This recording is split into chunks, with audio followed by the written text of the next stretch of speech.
నమస్కారం. PS news వార్తలకు స్వాగతం. కల్తీ నెయ్యి వ్యవహారంలో హెరిటేజ్ పై ఆరోపణలను తీవ్రంగా ఖండించిన సీఎం చంద్రబాబు అసెంబ్లీలో పవర్ పాయింట్ ప్రజెంటేషన్ ద్వారా వాస్తవాల వెల్లడి. హెరిటేజ్ ప్రభుత్వానికి ఎలాంటి ఉత్పత్తులు సరఫరా చేయలేదని స్పష్టం.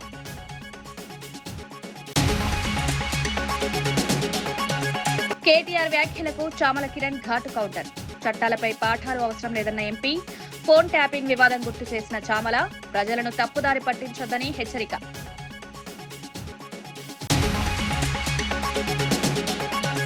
తిరుచానూరులో హిందూ సాంప్రదాయ ప్రకారమే జరిగిందని భూమన స్పష్టీకరణ. బైబిల్ పట్టుకున్న చంద్రబాబు, ముస్లిం వేషంలో లోకేష్ ఫోటోలను ప్రస్తావించిన భూమన.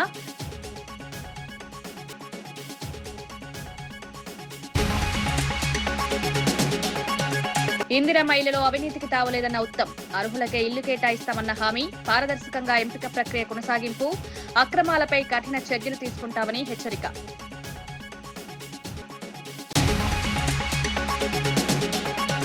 బీఆర్ఎస్ నేత కేటీఆర్ చేసిన వ్యాఖ్యలపై భువనగిరి ఎంపీ చామల కిరణ్ కుమార్ రెడ్డి తీవ్రంగా స్పందించారు. సీఎం రేవంత్ రెడ్డి డీజీపీకి చట్టాలపై కేటీఆర్ పాఠాలు చెప్పాల్సిన అవసరం లేదని మండిపడ్డారు. బీఆర్ఎస్ పాలనలో జరిగిన ఫోన్ ట్యాపింగ్ వివాదాన్ని ప్రస్తావిస్తూ సొంత అల్లుడి ఫోన్ కూడా ట్యాప్ చేశారని కవిత చెప్పిన విషయాన్ని గుర్తు చేశారు. చట్టాల గురించి మాట్లాడే ముందు తమ పాలనలో జరిగిన ఘటనలను గుర్తు చేసుకోవాలని సూచించారు. ప్రజలను తప్పుదారి పట్టించే ప్రయత్నాలు మానుకోవాలని హెచ్చరించారు. ప్రభుత్వం చట్టబద్దంగా పనిచేస్తోందని స్పష్టం చేశారు. రాజకీయ ఆరోపణలతో గందరగోళం సృష్టించడం సరికాదన్నారు. పగటి కళ్ళాలు కనాల్సిందే. ఎందుకంటే నిన్నగాక మొన్న జరిగిన మున్సిపల్ ఎన్నికలలో మన పరిస్థితి ఏందో అర్థమైపోయింది. అంతకుముందు జరిపిన గ్రామ పంచాయతీలు అర్థమైపోయింది. అంతకుముందు పార్లమెంట్ లో గుండుసున్నా వచ్చింది. ఇప్పుడు మీరు 3 ఏళ్లలో అధికారంలోకి వస్తారు. వచ్చిన తర్వాత మీరు ఒక రెడ్ బుక్ పెడతారు. మీకు రెడ్ బుక్ ఎందుకు, పింక్ బుక్ పెట్టుకోండి. పింక్ బుక్ అయితే బాగుంటది, మీరు పింకీలు రాసుకోవడానికి. కాబట్టి మీరు మీ హయాంలో ఏదైతే ఫోన్ ట్యాపింగ్ కేసు ఈ రోజు నడుస్తుందో, అధికారం దుర్వినియోగానికి ఈ మొత్తం ప్రపంచంలోనే ఎవరు తన గూగుల్లో కొడితే ఎవడు అధికార దుర్వినియోగం చేసిన రాజకీయంలో అంటే మీ పేర్లే వస్తాయి. ఎందుకంటే పోలీసులను ఏ విధంగా వాడుకుర్రు, ప్రైవేట్, ఆఖరికి మీ ఇంట్లో మీ సొంత చెల్లె ఈరోజు చెప్పాల్సిన పరిస్థితి వచ్చింది.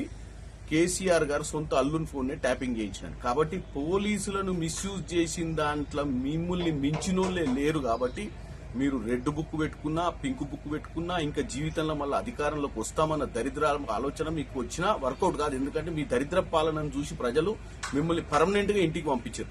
కాబట్టి మీరు చేసినటువంటి దౌర్జన్య పాలన, మీరు మిస్యూజ్ చేసినటువంటి పోలీసులను మేము మిస్యూజ్ చేస్తలేము.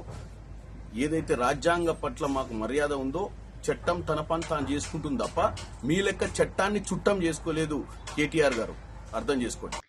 తన కూతురు వివాహం హిందూ సాంప్రదాయ ప్రకారం జరిగిందని భూమన కరుణాకర్ రెడ్డి తెలిపారు. తిరుచానూరులో అమ్మవారి సాక్షిగా 30,000 మంది అతిథుల సమక్షంలో పెళ్లి జరిగిందన్నారు. ఈ వేడుకకు బాలకృష్ణ, రామ్మూర్తి నాయుడు కూడా హాజరయ్యారని పేర్కొన్నారు. వివాహంపై వస్తున్న విమర్శలకు ఆయన కౌంటర్ ఇచ్చారు. వ్యక్తిగత విషయాలను రాజకీయంగా వాడుకోవడం సరికాదన్నారు. కుటుంబ వేడుకలను వివాదాలుగా మలచడం తగదని విమర్శించారు. తన కుటుంబ గౌరవాన్ని కాపాడుకోవడం తన బాధ్యత అని స్పష్టం చేశారు. అందులో ప్రధానమైనటువంటి వ్యక్తి మీ వియ్యంకుడైన లోకేష్ గారి మామైన బాలకృష్ణ గారు, నాకు ఆత్మీయుడిగా ఉన్నటువంటి వ్యక్తి. ఆయన వచ్చి నా కూతురు పెళ్లికి అక్షింతలు వేసినారు. అలాగే మీ తమ్ముడు, నా స్నేహితుడు నారా రామ్మూర్తి నాయుడు కూడా ఆ పెళ్లికి వచ్చినారు. ఆ పెళ్లికి ఆనాడున్నటువంటి దాదాపు 13 మంది హైకోర్టు న్యాయమూర్తులు వచ్చినారు. నేను నా కూతురు పెళ్లిని హిందూ సాంప్రదాయం ప్రకారమే చేసినానని ఆ దేవదేవుని సాక్షిగా ప్రమాణం చేస్తున్నా. నా వియ్యంకులు చేసినటువంటి పెళ్లికి నేను నా కూతురు తండ్రిగా హాజరైనాను. ఇక్కడేం దాచుకొని నేను మీలాగా అబద్ధాలు చెప్పేటువంటి మనిషిని కాదు. నా కూతురు పెళ్లి నేను హిందూ సాంప్రదాయం ప్రకారం ఆలయ ప్రధాన అర్చకుడి దగ్గర నుంచి తిరుమల వేద పారాయణదారులందరూ వచ్చి నా కూతురు అల్లుడిని ఆశీర్వదించినారు దేవదేవుని సాక్షిగా. ఆ పెళ్లిలో వేద మంత్రోచ్చారణ మధ్యన నా కూతురి పెళ్లి జరిపినాను. మీరు శాసనసభలో ఆ ఫోటో వేసి నన్ను క్రిస్టియన్గా మీరు చూపిస్తే చంద్రబాబు గారు ఇదిగో మీరు బైబిల్ పట్టుకొని ఉన్నారు, మీరు బైబిల్ పట్టుకున్నారు కాబట్టి నేను క్రిస్టియన్ అంటే, నన్ను క్రిస్టియన్ అంటున్నారు కదా మీరు, మరి మీరు బైబిల్ పట్టుకున్నారు. ఇదిగో ఒకటి కాదు, రెండు కాదు, సాక్ష్యాలు కోకొల్లలుగా ఉన్నాయి, కోకొల్లలు. ఇంతే కూడా కాదు, మీరు అసలు హిందువే కాదు ముస్లిం అంటే ఎట్లా ఉంటుంది? చంద్రబాబు గారు ఈ ఫోటోలను చూసి మరి పవన్ కళ్యాణ్ గారు మూడో భార్య ఓ క్రిస్టియన్ కదా, మరి పవన్ కళ్యాణ్ గారు సనాతన ధర్మ పరిరక్షకుడిని పెద్ద హిందువునని చెప్పుకుంటున్నారే, మరి ఆయన్ను క్రిస్టియన్ అనండి. మరి నన్ను ఎలా అంటారు క్రిస్టియన్ అని? మీరు క్రిస్టియన్ చెప్పే ఈ కరుణాకర్ రెడ్డి చేసినటువంటి హైందవ ప్రచారం ఇప్పటి వరకు పాలక మండళ్ల చరిత్రలో ఏ ఒక్క అధ్యక్షుడు చేయలేదని ఛాలెంజ్. మావోయిస్ట్ కేంద్ర కమిటీ అప్రకటిత కార్యదర్శి తిప్పిరి తిరుపతి అలియాస్ దేవ్జీ తెలంగాణ డీజీపీ శివధర్ రెడ్డి ఎదుట లొంగిపోయారు. అనారోగ్య కారణాల వల్ల రహస్య జీవితం విడిచి జనజీవన స్రవంతిలో కలుస్తున్నట్లు తెలిపారు. కేవలం వ్యక్తిగత జీవితానికే కాకుండా ప్రజా సమస్యలపై చట్టబద్దంగా పోరాడతానన్నారు. దశాబ్దాలుగా నమ్మిన సిద్ధాంతాల ప్రకారం రాజకీయ జీవితాన్ని కొనసాగిస్తానని పేర్కొన్నారు. ఈ పరిణామం భద్రతా వర్గాల్లో ప్రాధాన్యం సంతరించడం కోసం మాత్రం కాదు అనేది స్పష్టం చేయాలనుకుంటున్నాను. ప్రజల సమస్యలపైన చట్టబద్ధ పద్ధతుల్లో అంటే లీగల్ ఫ్రేమ్వర్క్లో పనిచేయాలని నిర్ణయించుకున్నాను నేను. అంటే దాని అర్థం నా రాజకీయ జీవితాన్ని కొనసాగించాలనుకుంటున్నాను. అలాగే దశాబ్దాల తరబడి నేను నమ్మిన సిద్ధాంతం ఏదైతుందో దాన్నే గైడెన్స్గా తీసుకొని పనిచేయాలని కూడా ఈ సందర్భంగా తెలియజేస్తున్నాను. ఇప్పుడు ఇది నేను ఎందుకు బయటకు రాదలుచుకున్నా అనే విషయాన్ని చెప్పడానికి పరిమితమై మాట్లాడదలుచుకున్నాను. ఇప్పుడు ఉన్నటువంటి మీరందరూ ఎంతో ఆశపడి అడగడం మీ డ్యూటీ, మీరు ఆశిస్తారు కూడా. కానీ ఇప్పుడున్నటువంటి ఈ సందర్భంలో మీరు అడిగే విషయాలన్నింటికీ సమగ్రంగా వివరంగా చెప్పడం అనేటువంటిది సాధ్యం కాని స్థితి. అలాంటి స్థితిలో నేను ఏ ఒక్క వాక్యం మాట్లాడినా అది అపార్థాలకు, అపోహాలకు, అనవసరపు చర్చలకు దారితీస్తుంది. కాబట్టి ప్లీజ్ దాన్ని నివారించడం కోసం, అనవసరపు అపార్థాలకు, అనవసర చర్చలకు దారితీయకుండా ఉండడం కోసం నేను లేదా మేమిద్దరం నిర్ణయించుకుంది ఏంటంటే, మీరు ఎంత వివరంగానైనా కానీ ఎన్నైనా ప్రశ్నలు అడగచ్చు, ఎంతైనా కానీ చర్చ చేయవచ్చు. దానికోసం మేము తగినంత సమయం కేటాయిస్తాం. ఇంటర్వ్యూల రూపంలో వాటన్నిటికి కూడా జవాబులు ఇస్తాం. కానీ ఈ సందర్భంగా ఈ తక్కువ సమయంలో మీరు అడిగే ప్రశ్నలకు చెప్పే జవాబు అది ఉపయోగపడదు అనేది ఈ స్థితిని అర్థం చేసుకుంటే బాగుంటుందని మీ అందరినీ అప్పీల్ చేస్తున్నాం. అదే అన్ని ప్రశ్నలకు కూడా విషయాలు మీరు చాలా అడుగుతారని తెలుసండి, అడగాలి కూడా. కానీ సందర్భం ఏంటిదంటే, నేను చెప్పాను అనుకోండి, మేము అడిగిన విషయానికి ఉదాహరణకు 15 నిమిషాలు చెప్పాలి, కానీ నేను 2 నిమిషాలు చెప్తాను. దాన్ని ఇంకో ప్రశ్నతో జోడించినప్పుడు అది అపార్థానికి దారితీసి వక్రీకరణకు గురి కాబడుతుంది.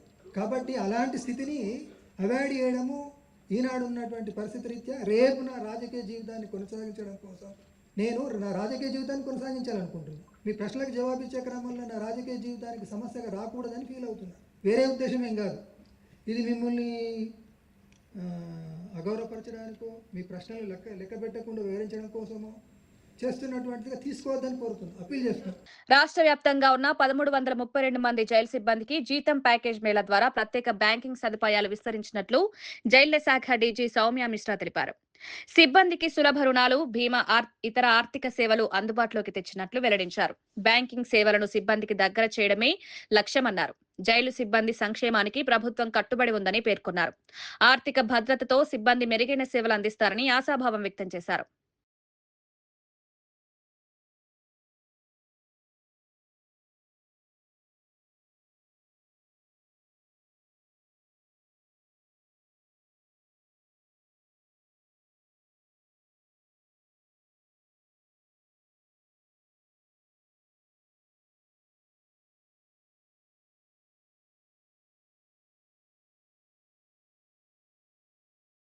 అకౌంట్స్ ఉన్నా సరే అవేర్నెస్ లేకుండే, సో మాక్సిమం ఎంప్లాయీస్ వాళ్ళు సాలరీ అకౌంట్ కి ఈ సాలరీ ప్యాకేజ్ కు కన్వర్ట్ చేయలేదు.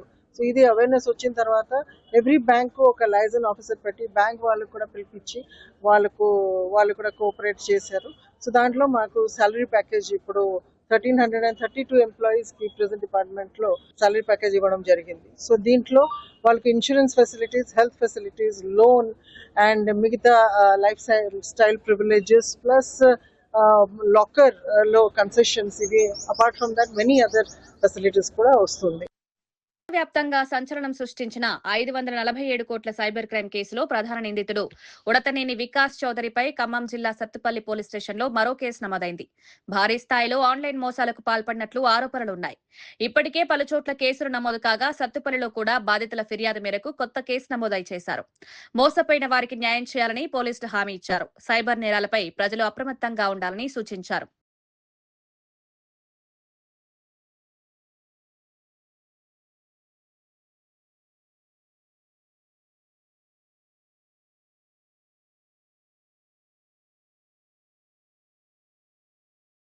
వికాస్ చౌదరి తర్వాత రామా వెంకట్ చరణ్ ఇంకా Anirudh 11 other accused person who are actively involved in this cyber case ని అరెస్ట్ చేశాము. ఇన్వెస్టిగేషన్ లో క్లియర్ గా ఈ అక్యూజ్డ్ పర్సన్స్ బిజినెస్ పేరుతో వేరే పర్సన్స్ ని బ్యాంక్ అకౌంట్ ఓపెన్ చేయించి check books, debit cards, internet banking credentials complete గా ఆ అకౌంట్స్ ని మ్యూల్ అకౌంట్స్ లాగా యూజ్ చేసి సైబర్ ఫ్రాడ్ కండక్ట్ చేశారు. పబ్లిక్ కి ఒక సిన్సియర్ రిక్వెస్ట్, ఈజీ మనీ కోసం, కమిషన్ కోసం ఎవరైనా మీ దగ్గర బ్యాంక్ అకౌంట్ ఓపెన్ చేయమైనా లేదా బ్యాంక్ అకౌంట్ డీటెయిల్ అడిగినా ప్లీజ్ షేర్ చేయకండి. మీ అకౌంట్స్ సైబర్ ఫ్రాడ్ లో యూజ్ చేస్తే మీరు కూడా అక్యూజ్డ్ గా కన్సిడర్ అవుతారు.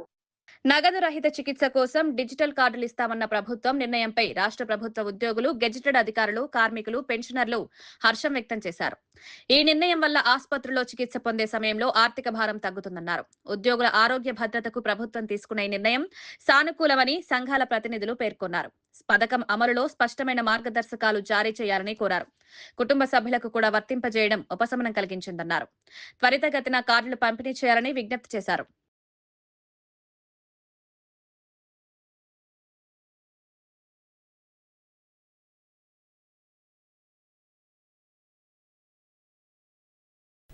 ఆ యొక్క సమస్యలని 2 సంవత్సరాల నుంచి ఇబ్బంది పడుతున్నప్పుడు కూడా ఒక్కొక్కటిగా చేసుకుంటూ వస్తున్నందుకు శుభాకాంక్షలు తెలియజేయడానికి ఈరోజు ప్రత్యేకంగా సమావేశం ఏర్పాటు చేశాం. హెల్త్ కార్డ్స్ పైన గతంలో వచ్చిన 186 డిఓలో ఉద్యోగులకి ట్రస్ట్ ఒకటి ఏర్పాటు చేసుకుని ఆ ట్రస్ట్ లో ఉద్యోగ సంఘాలు 6 సంఘాలు, మా యొక్క సీనియర్లైన పెన్షనర్ సంఘాలు 2 సంఘాలు, ఆఫీసర్స్ 8 మంది, ఈ 16 మందికి చైర్మన్ గా సిఎస్ గారు వ్యవహరిస్తారని ట్రస్ట్ ఏర్పాటు చేయడం జరిగింది. మొన్న మేము కలిసినప్పుడు బడ్జెట్ సమావేశాల్లో లాంచ్ చేస్తామని చెప్పారు. దానికంటే ముందే నిన్న కేబినెట్ లో క్లియర్ గా చెప్పడం జరిగింది. 2-3 రోజుల నుంచి ఇంప్లిమెంట్ అవుతుందని మేము అనుకుంటున్నాం. మార్చి 1 నుంచి ఇంప్లిమెంట్ అవుతుందని. మరి ముఖ్యంగా హెల్త్ కార్డ్ విషయం ఆ రోజు 2008లో ఆగిపోయిన హెల్త్ కార్డ్ని మరి గౌరవ రేవంత్ రెడ్డి గారి ప్రభుత్వం సాహసం చేసి నిర్ణయం తీసుకొని మరి పెన్షనర్స్ అల్లాడిపోతున్నారు. ప్రతి నెలకోసారి ధర్నాలు పెట్టి వారి ఆవేదనను వ్యక్తం చేయడం జరిగింది. పైలట్ ప్రాజెక్ట్ కిందనే తీసుకుంటున్నాం. ఇది సక్సెస్ అయిన తర్వాత ప్రతి ఒక్కరికి కూడా అవకాశం ఇస్తామని చెప్పారు. ఎవరికి ఎట్లాంటి ఆందోళన అవసరం లేదు. మరి బేసిక్ పీలో కూడా పాయింట్ అది 1.5%. ఇది ఒక్కటి చేసి మళ్ళీ దీన్ని గాలి కొదిలేయకుండా ఖచ్చితంగా మమ్మల్ని మీరు చూడండి, మిమ్మల్ని మేము చూస్తాం, ఖచ్చితంగా మేము ఎంబడి ఉంటాం. మేము ఎవరి మాట వినం. మాకు మా సమస్య పరిష్కారం కావాలి. మేము పెద్దవాళ్ళుగా ధన్యవాదాలు, నమస్కారాలు పెట్టడం కాకుండా ఆశీర్వాదాలు ప్రభుత్వానికి ఇస్తున్నాం. ప్రతి కార్యక్రమంలో మేము కూడా ముందుంటాము. ఏదైతే ట్రస్ట్ ఏర్పాటు చేస్తున్నారో ఆ ట్రస్టుల మహిళా పెన్షనర్స్గా ఒక మహిళకు కూడా అవకాశం ఇవ్వాలని కోరుకుంటున్నాము.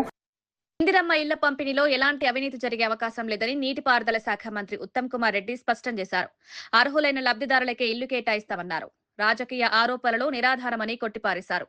పేదలకు గృహ సదుపాయం కల్పించడం ప్రభుత్వ లక్ష్యమని పేర్కొన్నారు. ఎవరైనా అక్రమాలు చేస్తే కఠిన చర్యలు తీసుకుంటామని హెచ్చరించారు.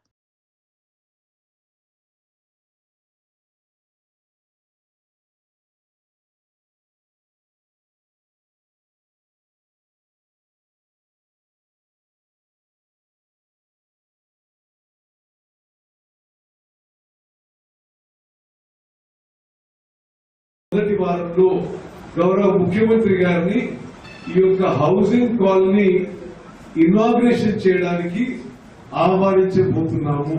ఆహ్వానించే ముందు ఒకసారి నేను చూసి ఆహ్వానించాలనే ఉద్దేశంతో ఈరోజు రావడం జరిగింది.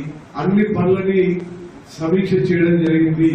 అన్ని పనులతో సహా ఈ 2160 బెనిఫిషియరీ కుటుంబాలను 1000 కుటుంబాలని ఇప్పుడు ఇమీడియట్లీ ఈ వారం రోజుల్లో సెలెక్ట్ చేయబోతున్నాము. అవినీతి రహితంగా ఈ బెనిఫిషియరీస్ సెలెక్షన్ చేయబోతున్నాము. ప్రజాప్రతినిధులు తప్పనిసరిగా మీ ఇన్పుట్స్, మీ రికమెండేషన్స్ ఇవ్వాలి. విజయవాడ ఇంద్రకీలాద్రి దుర్గా మల్లేశ్వర స్వామి దేవస్థానంలో మార్చి 6 నుంచి 3 రోజుల పాటు కుంభాభిషేక మహోత్సవం నిర్వహించనున్నారు. ఏర్పాట్లపై ఎంపీ కేశినేని శివనాథ్ ఆధ్వర్యంలో జిల్లా కలెక్టర్, పోలీస్ కమిషనర్, దేవస్థానం అధికారులు సమీక్ష సమావేశం నిర్వహించారు.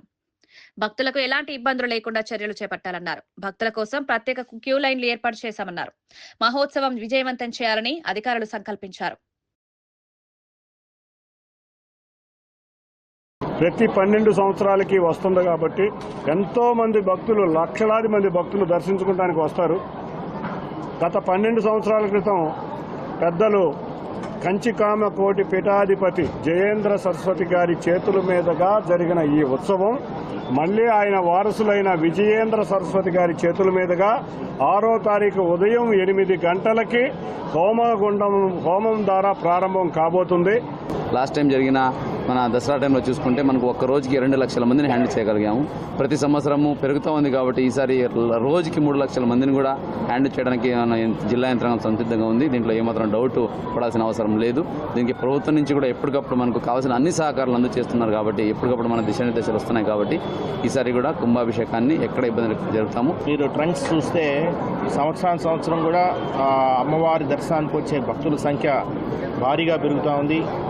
లాస్ట్ ఇయర్ మీకు అందరూ తెలుసు, మూలా నక్షత్రం రోజున 1,30,000 మంది వస్తే ఈసారి 2,05,000 మంది భక్తులు రావడం జరిగింది.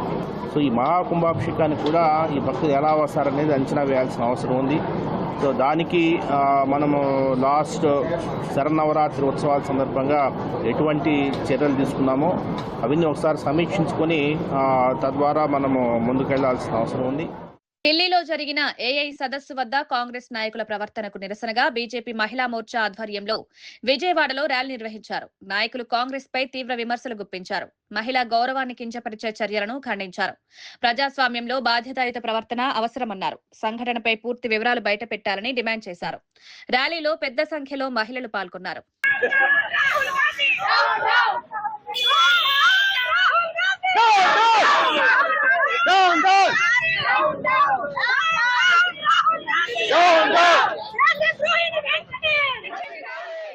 భారతదేశంలో ప్రతిష్టాత్మకంగా జరగబోయే ఏఐ సమ్మిట్ ని మరి కాంగ్రెస్ చాలా దురుద్దేశంతో మరి వీళ్ళు 65 సంవత్సరాలు పరిపాలించిన ఇండియాని వీళ్ళు మరి ఎలా పరిపాలించారు అన్నది ప్రజలందరికీ చాలా అనుమానాస్పదంగా ఉంది. మరి ఏఐ సమ్మిట్ అనేది భారతదేశ అభివృద్ధి కోసం, లేటెస్ట్ టెక్నాలజీ కోసం భారతదేశానికి ఎంతో మంది ఎన్నో దేశాల నుంచి వచ్చి మరి మా మోడీ గారి చేస్తున్న సమయంలో వచ్చి ఇలాగా అర్ధనగ్ధంగా అధికార దొంగతనంగా వాళ్ళకి అర్హత లేని వాళ్ళు, రావటానికి అనుమతి లేని వాళ్ళు ఈ ఏఐ సమ్మిట్ ని అడ్డుకుంటూ అర్ధనగ్ధంగా ఉన్నారు. హెరిటేజ్ ఇందాపూర్ అంశంపై సీఎం చంద్రబాబు స్పందించారు. ఇందాపూర్ డైరీ అనేక సంస్థలకు కో మ్యానుఫ్యాక్చరింగ్ చేస్తుందని వివరించారు. హెరిటేజ్ సంస్థ ఎప్పుడూ తప్పుడు పనులకు పాల్పడదని స్పష్టం చేశారు. ప్రజల్లో అపోహలు, నాణ్యతా ప్రమాణాలు కట్టుదిట్టంగా పాటిస్తామని తెలిపారు. ప్రజల్లో అపోహలు సృష్టించవద్దని కోరారు. పారదర్శకతతో వ్యాపారం కొనసాగుతుందన్నారు. నేను రాజకీయాల్లో ఉంటాం, ప్రభుత్వంలో ఎక్కడ కూడా మీరు హెరిటేజ్ అనే పేరే రాకూడదు. ఏ దేవాలయం కానీ ప్రభుత్వ కార్యక్రమాలకు కానీ ఒక్క కేజీ కానీ ఒక్క లీటర్ కానీ మీరు ఇవ్వడానికి వీలు లేదని మేము అనుకున్నాం. దాని ప్రకారం ఇంతవరకు ప్రభుత్వంలో ఎక్కడా ఇవ్వనటువంటి సంస్థ హెరిటేజ్ సంస్థ. దేశం వీళ్ళు మాట్లాడతారు. దేశం మొన్న ఒకసారి మీరు సాక్షి పేపర్ చూస్తే ఎన్ని వందల కోట్ల రూపాయలు అడ్వర్టైజ్మెంట్ ఇచ్చుకున్నారు. భారతీయ సిమెంట్ మొత్తం ప్రభుత్వ కార్యక్రమాలకు అన్ని ఇచ్చుకునే పరిస్థితికి వచ్చారు. నేను అది మాట్లాడడం లేదు. ఇప్పుడు హెరిటేజ్ని తీసుకొచ్చారు. నేరస్తులు ఏ విధంగా దెబ్బతీయాలని ప్రయత్నం చేస్తారు అనేదానికి హెరిటేజ్ ఇదే డైరీ, ఇక్కడ జరిగింది గీ, ఏ విధంగా ముడిపెట్టచ్చునో ఆలోచించుకొని బొరుజల్లే కార్యక్రమాన్ని శ్రీకారం చుట్టారు. 20 లక్షల లీటర్ల పాలు ఎవ్రీ ఇయర్ వాళ్ళు చేసి ఎవ్రీ డే ఆపరేట్ చేస్తారు. వేయాలనుకుని డైరెక్ట్గా ఇచ్చి కానీ డొంక తిరుగుళ్ళు ఇంకో కంపెనీలు వేయాల్సిన పని లేదు. అది ఎట్టి పరిస్థితుల్లో జరగదు. వాళ్ళ ఉద్దేశం నీతి నిజాయితీగా చేయడమే కాకుండా ప్రభుత్వాలతో సహాయం లేకుండా నీతి నిజాయితీగా నిలబడాలనే ఉద్దేశంతోనే ముందుకు పోయారని చెప్పి కూడా నేను మీకు తెలియజేస్తున్నా. ఇక్కడ నిన్నే హెరిటేజ్ని తీసుకొచ్చి ఒక పక్కన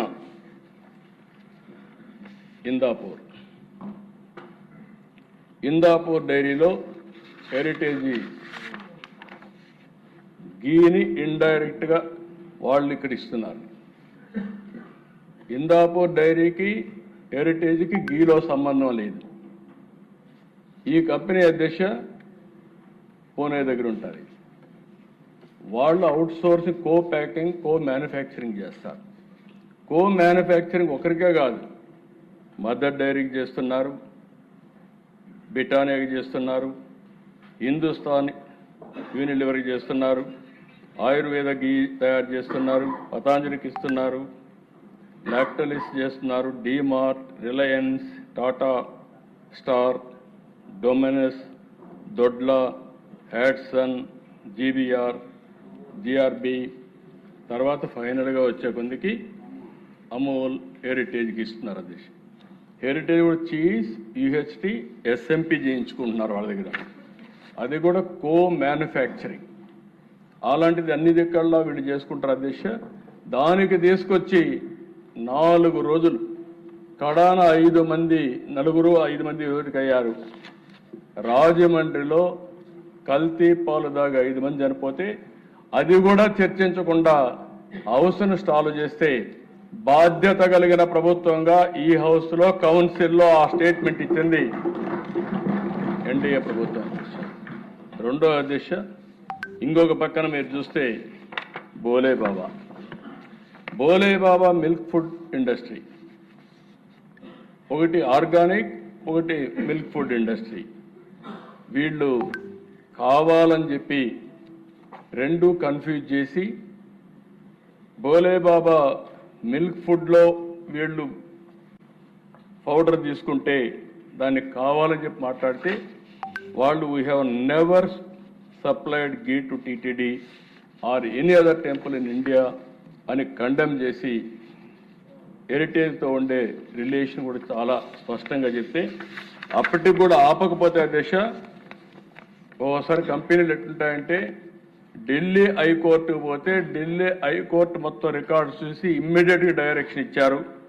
సాక్షికి, న్యూస్ పేపర్ సాక్షికి, టీవీకి అందరికి ఇచ్చి ఎట్టి పరిస్థితుల్లో మీరు ఇవన్నీ పబ్లిసైజ్ చేయడానికి వీలు లేదని చాలా స్పష్టంగా ఆదేశాలు ఇస్తే ఇప్పుడు తిరిగి దొడ్డిదారిన కౌన్సిల్కి వచ్చి చెప్తున్నారు.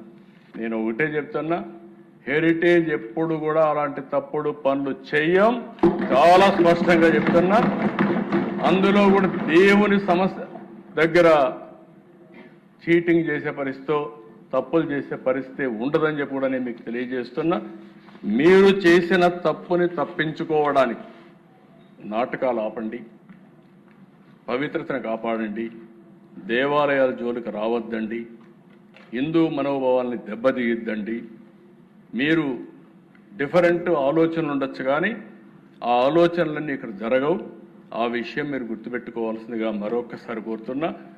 వాస్తవంగా దిశ నేను మొదటి రోజున మీరు చూసుంటారు, ఆ రోజు రిపోర్ట్ వచ్చినప్పుడు యాక్షన్ తీసుకోవాలనుకున్నాం. కార్మిక సంఘాల గుర్తింపు, విలీనం అంశాలు ప్రభుత్వ పరిశీలనలో ఉన్నాయని మంత్రి పొన్నం ప్రభాకర్ తెలిపారు. ఏ సమస్య అయినా చర్చల ద్వారా పరిష్కరించుకుందామని పిలుపునిచ్చారు. ప్రేరేపిత ఆందోళనలతో సంస్థను ఇబ్బంది పెట్టొద్దని సూచించారు.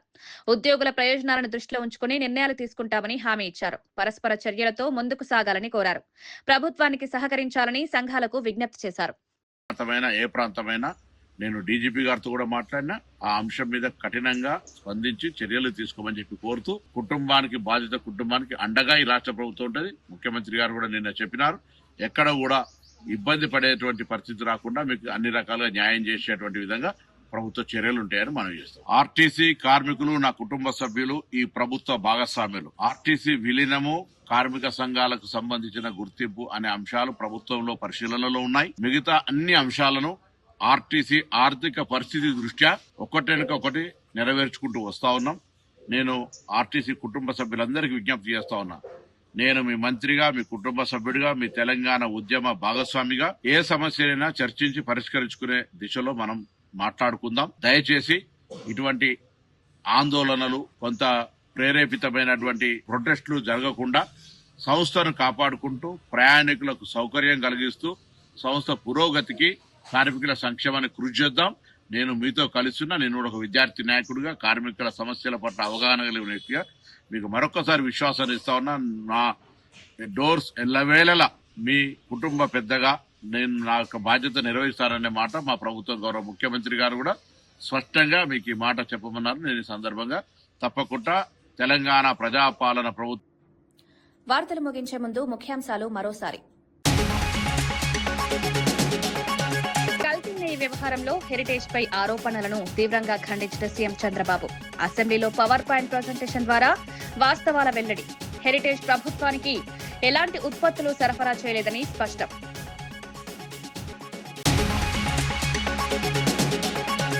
కేటీఆర్ వ్యాఖ్యలకు చామల కిరణ్ ఘాటు కౌంటర్.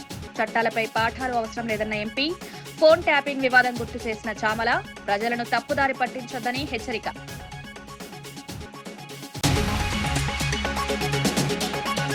తిరుచానూరులో హిందూ సాంప్రదాయ ప్రకారమే జరిగిందని భూమన స్పష్టీకరణ. బైబిల్ పట్టుకున్న చంద్రబాబు, ముస్లిం వేషంలో లోకేష్ ఫోటోలను ప్రస్తావించిన భూమన.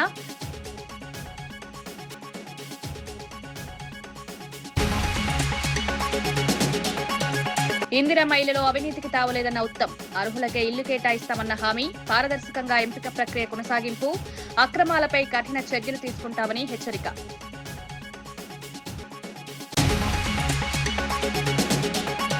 ఇవి ఈనాటి వార్తా విశేషాలు. మరో బులెటిన్లో మళ్ళీ కలుద్దాం. నమస్కారం.